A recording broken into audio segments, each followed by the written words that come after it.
और देश में गुजरात के बाद राजस्थान दूसरा ऐसा राज्य बनने वाला है जहां डिस्टर्ब एरिया बिल लाने की तैयारी है। बिल के ड्राफ्ट के पहले ही बवाल मच गया है। बिल के पक्ष विपक्ष में तमाम तरह की बातें कही जा रही है, लेकिन असल बात ये कि प्रदेश में इस बिल की जरूरत क्यों महसूस हुई। न्यूज 18 ने ग्राउंड जीरो पर पहुंच करके हालात का जायजा लिया है।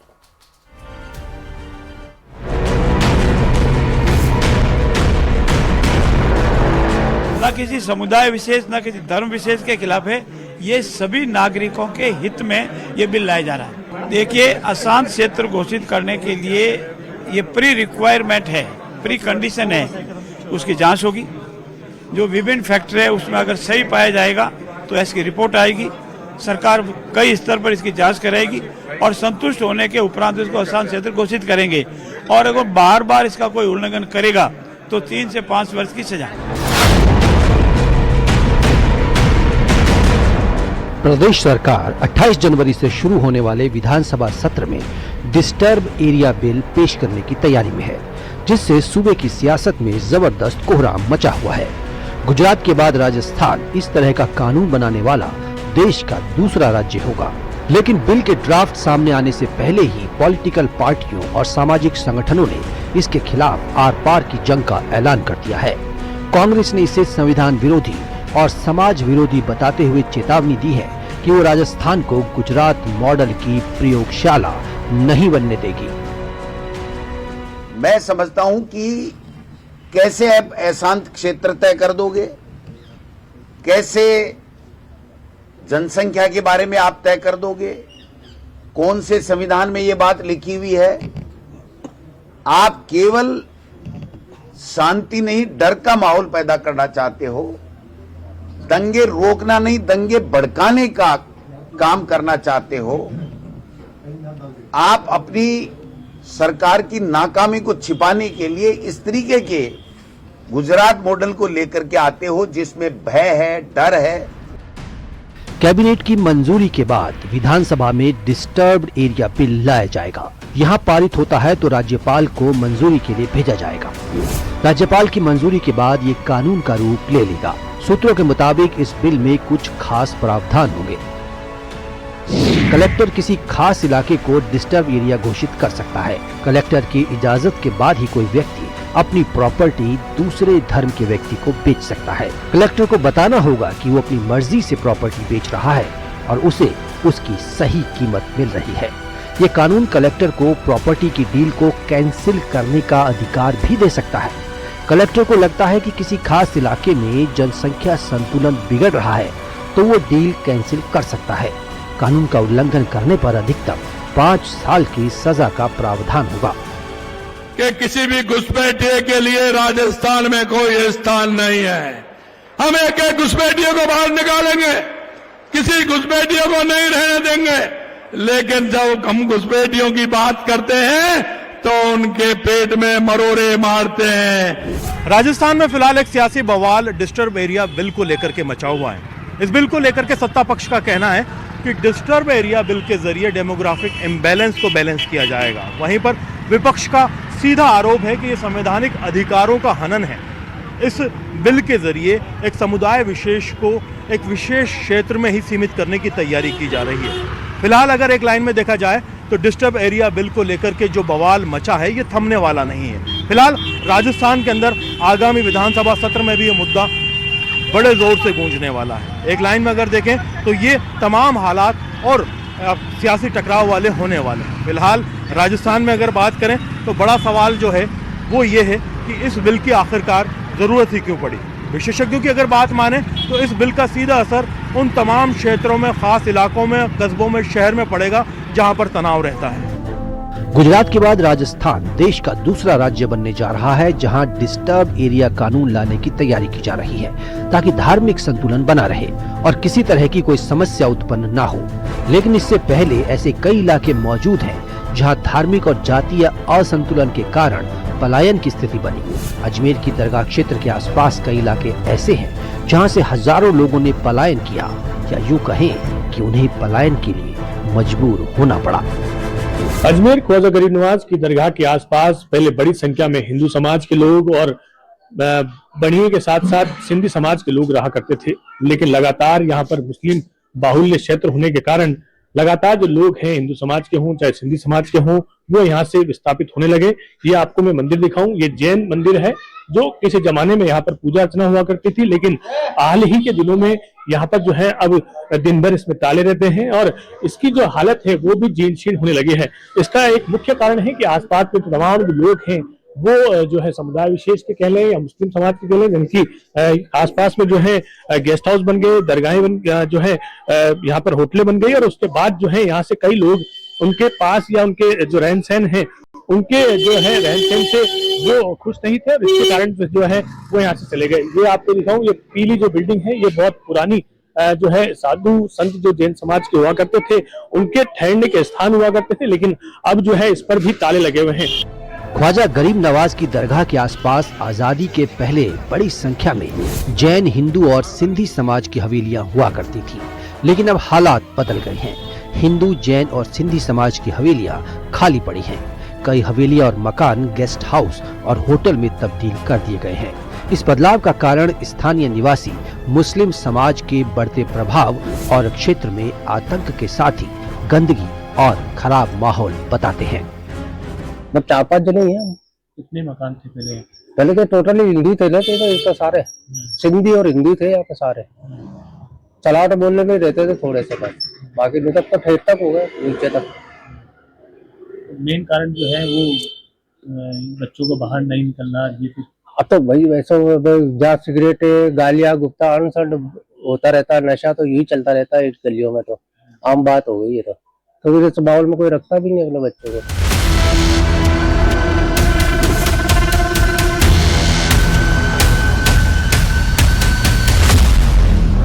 न्यूज 18 ने ग्राउंड जीरो पर पहुंचकर हालात का जायजा लिया तो तस्वीर चौंकाने वाली मिली।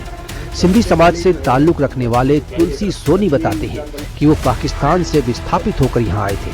उन्हें दरगाह क्षेत्र में हवेलियां दी गई थी। तब वहाँ बहुत कम मुसलमान रहते थे, लेकिन 1970 के लगभग अंदर कोट इलाके में कुछ मुस्लिम परिवार बाहर से आए। धीरे धीरे उनकी तादाद बढ़ने लगी। एक समय ऐसा आया कि उनके समाज का वहाँ रहना मुश्किल हो गया। दरगाह के एरिया में जो इंदरकोट एरिया है और उसमें कुछ डेवलपमेंट होता गया, या उस समुदाय के लोग थोड़े से आगे बढ़ने लगे और धीरे धीरे करे जो ये लाखन कोठरी की गलियां हैं उनमें मकान उन्होंने लेना शुरू किया। तो हमारे सिंधी समुदाय के लोगों ने वहां से प्लान करना शुरू किया। ये मुस्लिम समुदाय के लोग बढ़ते आ रहे थे, उनके मकान लेने जा रहे थे और किस प्रकार के लोग लालच दे करके, ज्यादा पैसा दे करके और उस मकान ले रहे थे। तो उनके साथ रहना मेरे ख्याल में दूसरे समुदाय को थोड़ा अच्छा नहीं लग रहा था, इसीलिए वहां पर वो मकान उन्होंने बेचना शुरू किया और बेचते बेचते आज ये हो गया है कि लाखन कोठरी पूरी जो कि सिंधी समुदाय और अग्रवाल समुदाय वहां पर रहते थे, जो वहां पर आज खाली हो चुकी है। इसके साथ ही अजमेर जैन श्रावक संघ के मंत्री भागचंद जैन ने बताया कि लखन कोटड़ी इलाके में उनके कई मंदिर और धर्म स्थल है। यहाँ कुछ सालों पहले चातुर्मास हुआ करता था। जैन समाज के साधु संत विश्राम किया करते थे। अब वहाँ का रहने की स्थिति ऐसी है, जैसे जैसे मुसलमान बढ़ा वैसे वैसे आदमी, हिंदू वहाँ रहने लायक रहा नहीं। अब इनकी गतिविधियों के कारण हम परेशान हो गए, हमने वहाँ से मकान खाली करके पुष्कर रोड चले गए। अब हमारा जैन स्थानक है, मंदिर वालों का भी स्थानक है, मंदिर भी है, लेकिन अब वहाँ साधु संत आ नहीं सकते हैं। साधु संतों की स्थिति वहाँ रहने लायक है नहीं, चतुर्मास वहाँ कर नहीं सकते हैं। फिर सबसे बड़ी चीज़ जैनियों के घर भी नहीं रहे वहाँ पे, इस कारण से वो सब खाली हो गया और पूरी लाखन कोठरी हमको खाली करनी। अजमेर नगर निगम से पार्षद और अजमेर शहर भाजपा अध्यक्ष रमेश सोनी बताते हैं कि पिछले 20-25 सालों में दरगाह क्षेत्र के आसपास की कई कॉलोनी में हिंदुओं का पलायन देखने को मिला है, जिसके कई कारण हैं जिन पर समय समय पर रिसर्च भी हुई है, लेकिन पलायन पर लगाम नहीं लग पाई। 25 साल पूर्व की बात करूं तो एक शुरुआत सी हुई। मैं कह सकता हूं कि जब ये थोड़ा सा यूं कहिए कि कट्टरवादिता हावी होने लगी, तब ऐसा हुआ कि शनै शनै वहाँ पर जैन समाज की अपेक्षा धीरे धीरे जब आसपास के क्षेत्रों में, मैं अगर इंदरकोट की बात करूँगा तो पूरा, अगर परकोटा क्षेत्र में हम पूर्व की बात करें तो वहाँ पर सीमित संख्या में मकान थे, सीमित संख्या के अंदर मुस्लिम समुदाय के लोग रहते थे। लेकिन बाद में कालांतर के अंदर धीरे धीरे वहाँ पर अनेक बस्तियाँ ऐसी बस्ती लगी, जैसे आज भी बहुत सारी बस्तियों की मैं बात कर सकता हूँ, चाहे वो गरीब नवाज कॉलोनी की बात हो, चाहे गौसिया नगर हो, चाहे इस प्रकार की जो अनेकों कॉलोनी थी वो धीरे धीरे बस्ती गई। हिंदू बहुल इलाकों से मुसलमानों के पलायन या विस्थापन का विषय काफी जटिल है और इसके पीछे कई सामाजिक, आर्थिक और सुरक्षा संबंधी कारण हो सकते हैं, जिन पर शासन, प्रशासन और समाज के प्रबुद्ध वर्ग को सोचने की जरूरत है। टोंक जिले के मालपुरा कस्बे में हिंदू समाज के पलायन का मुद्दा एक बार फिर सामने आया है। हिंदू समरसता मंच की ओर से दावा किया गया है कि आजादी के बाद से बीते 75 सालों में करीब 800 हिंदू परिवार मालपुरा से पलायन कर चुके हैं। इस विषय को लेकर 22 दिसंबर को जन आंदोलन आयोजित करने का आह्वान किया गया है। 800 घर पलायन कर चुके और इस पूरे के पूरे 75 वर्षों में हम ये समझ पाए कि जिस भी किसी मकान के नज़दीक अगर कोई मुस्लिम व्यक्ति, मुस्लिम परिवार आकर के बसा तो निश्चित रूप से उसके आगे वाला परिवार या उसके पास वाले परिवार 1 या 2 वर्षों में वहां से खाली होकर के और आगे चले गए। मालपुरा में हिंदू समरसता मंच ने पिछले दिनों डिस्टर्ब एरिया प्रोटेक्शन बिल की मांग की। मालपुरा के सभी समाज के लोगों ने रैली निकालकर एसडीएम को ज्ञापन सौंपा था। जाहिर है मांग पर मुहर ने उन्हें गहरा संतोष दिया है, इसलिए लोग आभार जताते नहीं थक रहे। अभी राजस्थान सरकार द्वारा जो हिंदू प्रोटेक्शन एक्ट लाया गया है उससे मालपुरा के लोगों को बहुत ही फायदा हुआ है। मैं राजस्थान सरकार और मुख्यमंत्री श्रीमान भजन लाल जी का बहुत बहुत धन्यवाद करता हूं कि उन्होंने इस समस्या को समझा और मालपुरा में जो पलायन हो रहा है या कई अन्य राजस्थान में कई जगह पलायन हो रहे हैं उस पर अंकुश लगेगा और ये जो प्रॉपर्टियां बिक रही है नहीं बिकेगी, जो रह रहे हैं वो पलायन नहीं कर पाएंगे। इसके लिए मैं एक बार फिर से राजस्थान सरकार और मुख्यमंत्री जी का बहुत बहुत धन्यवाद, आभार व्यक्त करता हूँ। मालपुरा एसडीएम कार्यालय के रिकॉर्ड के अनुसार मालपुरा में हिंदू मुस्लिम समुदाय में आपसी मतभेद होते रहते हैं। इसी कारण सांप्रदायिक घटनाएं होती रहती हैं। सन 1950 से लेकर अब तक 70 से ज्यादा एफआईआर दर्ज हो चुकी हैं। आप ताज्जुब करेंगे कि इन 75 वर्षों में प्रशासनिक रिकॉर्ड के अनुसार 72 आपसी सांप्रदायिक तनाव के प्रकरण यहां दर्ज हुए हैं। 35 से अधिक मुकदमों में पुलिस ने अब तक चालान पेश किया। लगभग 42 से अधिक यहां हत्याएं हुई, कई आगजनी की घटनाएं हुई, पत्थर की घटनाएं हुई।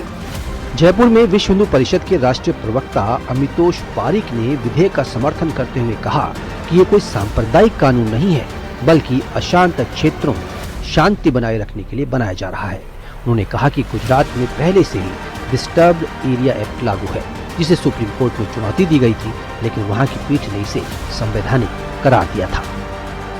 इसको पहले भी सर्वोच्च न्यायालय और गुजरात हाईकोर्ट में चुनौती दी गई थी।